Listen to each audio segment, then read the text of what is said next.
Langit pagi masih abu-abu. Sisa hujan malam tadi membuat jalanan kampung licin dan dingin. Aku melangkah pelan, jaket tipis menahan angin, mata mencari-cari arah. Sudah 2 minggu di kontrakan baru, tinggal sendiri dan sepi rasanya tak mau pergi dari kepala. Pada ujung gang, warung gorengan kecil jadi satu-satunya tempat yang ramai. Bohlam kuning menggantung miring, bau tempe goreng bercampur tawa lepas. Di sanalah Mamak duduk, badan besarnya memenuhi bangku plastik, daster bunga-bunga menari saat ia tertawa. "Sini Mas Arya, jangan malu-malu, gorengan panas ini nggak baik nunggu sendiri," sapa Mamak, matanya menyipit lucu. Aku duduk, masih canggung, menerima teh manis dari tangan hangat bercampur tepung.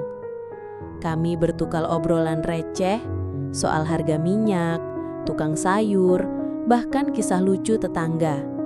Sedikit demi sedikit, aku merasa punya tempat pulang.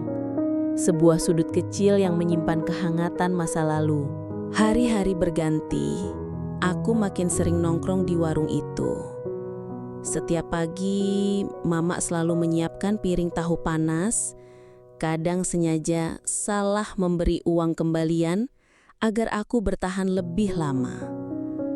Suatu pagi, kami duduk berdua. Hanya suara minyak meletup di wajan dan tawa kecil Mama mengisi waktu. Mama dulu perantau juga, Mas. Badan segede ini bikin gampang ketawa, tapi gampang kangen juga. Curhatnya menepuk bahuku lembut. Aku bercerita soal mendiang ibu, tentang rumah yang kini kosong, tentang hidup yang terasa hambar. Mama mendengar dengan tenang, lalu mengelus tanganku. "Santai aja di sini, mau ketawa, menangis, silahkan. Warung ini bukan cuma buat beli gorengan, tapi singgah kalau hidup lagi capek." Suatu sore, hujan deras turun tanpa aba-aba. Aku lari-lari masuk warung. Baju dan sepatu basah kuyup. Mamak sudah menunggu di dalam. Dasternya dipulas handuk, teh manis mengepul di meja. "Mari Mas, duduk sini. Hujan itu rejeki, apalagi kalau bisa dibagi berdua," katanya tersenyum lebar. Malam itu, warung jadi surga kecil. Suara air menetes, bantal plastik empuk, dan playlist nostalgia yang diputar dari radio usang.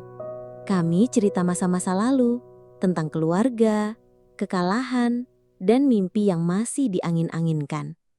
Ketika listrik sempat padam, hanya lilin kecil menerangi wajah Mamak.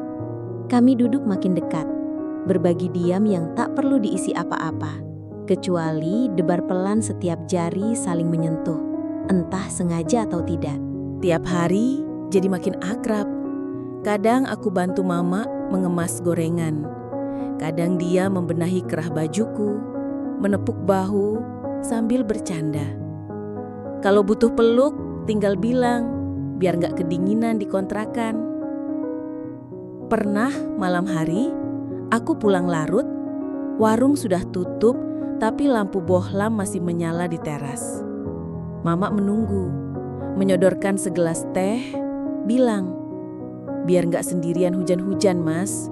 Temenin bentar ya."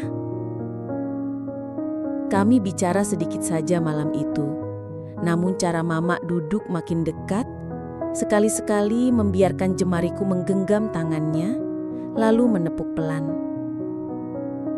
Hatiku makin sulit membedakan, mana rindu, mana nyaman, mana sayang yang tumbuh pelan-pelan setiap pagi dan malam di warung itu. Hujan turun deras lagi, udaranya menusuk hingga ke tulang. Aku singgah ke warung malam-malam, sengaja karena tahu pasti hanya ada aku dan Mamak.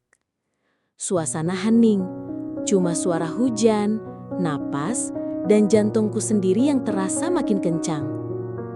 Kami duduk di bangku sempit, piring gorengan tinggal sisa. Lampu kuning hampir padam.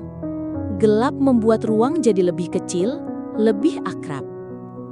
Mamak mendekat, daster longgar, tangan besar menggenggam jemariku dengan hangat. Tatapan matanya kali ini tak biasa. Ada tawa kecil, ada rindu, ada isyarat yang tak pernah benar-benar diucapkan. "Mas, malam kayak gini, semua orang butuh ditemani. Kalau enggak, bisa-bisa kedinginan sampai pagi," bisiknya pelan. Aku membalas pelukan Mamak, menenggelamkan kepala ke bahunya yang lebar dan wangi sabun. Daster itu besar, hangat, jadi selimut seluruh tubuh. Dunia di luar hilang. Detik terasa lama. Suara hujan jadi satu-satunya saksi. Kami diam, peluk, genggam, napas yang menempel, tanpa ada kata cinta berlebihan, tanpa gerakan mencolok, hanya dua tubuh yang sama-sama ingin berbagi rasa.